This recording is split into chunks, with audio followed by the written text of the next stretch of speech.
Brought to you by the company that put Mr. Incredible in Smash, Fraymakers. Now don't get your hopes up, this one will not feature crazy characters like Mr. Incredible, Naruto, or Cloud. Instead, it will feature indie gaming icons including Commander Video, Fish Bungeon, Weltaro, Octodad, the Watcher from Slay the Spire, and Orcane. Alongside the playable characters, there will be several assist characters they can choose from, including the list shown here. Cloud Gaming launched the Kickstarter for Fraymakers on November 18th, and in under 2 hours, it was already fully funded. So, what makes Fraymakers stand out from other Smash clones and indie fighters? Why has it already gained 3 times the goal initially set when others could only dream to reach similar numbers? To find out, we'll look at what Fraymakers is doing in comparison to other games, including Indie Pogo, Rivals of Aether, Slap City, and Bounty Battle.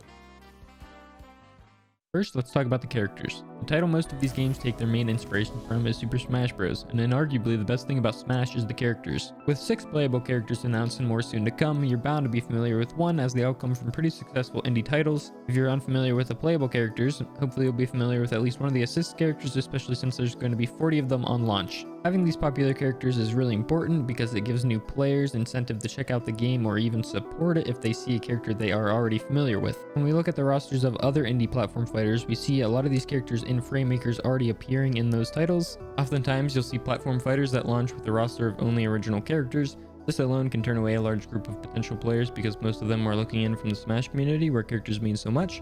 Rivals of Aether and Brawlout are games that launch with an original cast, but later on down the road added guest characters to spruce up their rosters. Although important, characters alone can't carry a game's success. A good example of this is Bounty Battle. The game features characters from several well-known indies including Dead Cells, Darkest Dungeon, Guacamelee, and Owlboy. Even with great representatives, the game currently sits at only 14% positive reviews on Steam. Primary reason for this negative feedback brings me to the next category, gameplay.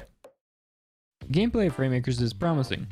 The Kickstarter states characters will feature full platform fighter movesets with over 80 high-res custom animations per character. This doesn't exactly set Fraymakers on a different level, as Rivals and Slap City both feature full movesets for their characters. This does give an advantage over Indie Pogo though, as Indie Pogo has greatly reduced movesets for characters, and with Indie Pogo having the same indie mashup idea, Fraymakers definitely takes the cake in moveset volume. Don't be worried though, Fraymakers isn't just a straight Smash clone. There are a few unique gameplay mechanics including cancelable air dodges for longer combos and unidirectional shields to allow cross-ups. In a lot of Smash clones, you'll find a distinct gameplay gimmick that helps titles stand out from the rest. For instance, Rivals has no ledges, Indie Pogo has auto jump, and Fraymakers has assist characters.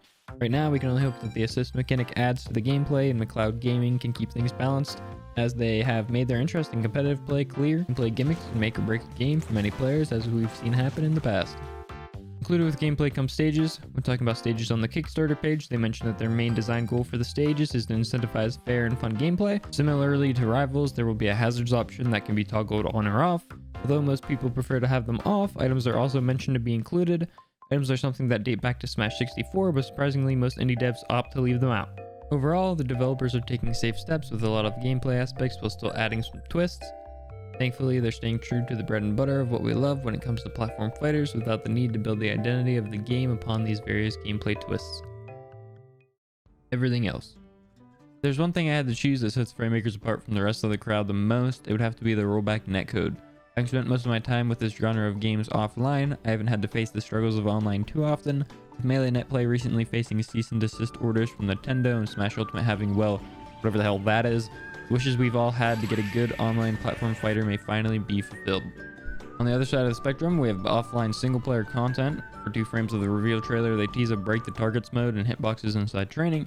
There's currently no information on a story mode, which I personally don't mind, and I think many others are with me on that because this genre isn't well known for its single-player features. For those interested in fan content, alongside the launch of the game will come Fray Tools. This is an accessible, streamlined development environment to help make custom content as intuitive as possible. Similar to the Rivals Workshop, custom content will easily be downloadable for anyone to enjoy.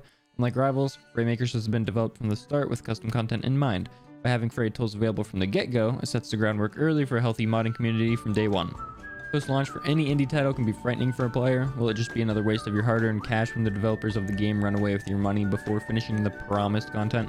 Surely not this time. You have to remember these guys are the same guys that have been developing a similar fan game for the past 14 years.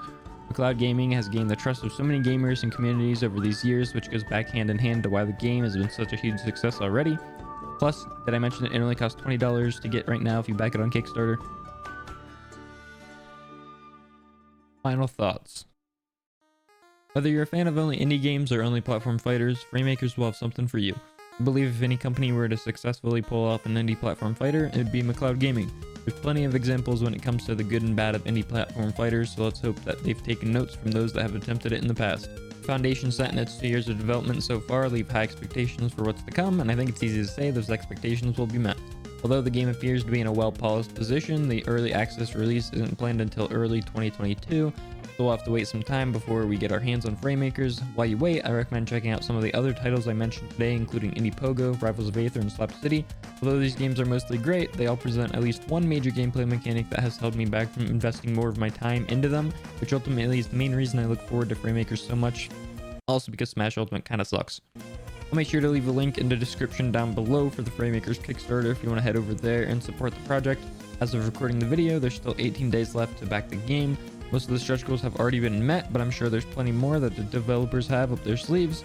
And maybe, just maybe, one of those stretch goals will be who we've all been waiting for.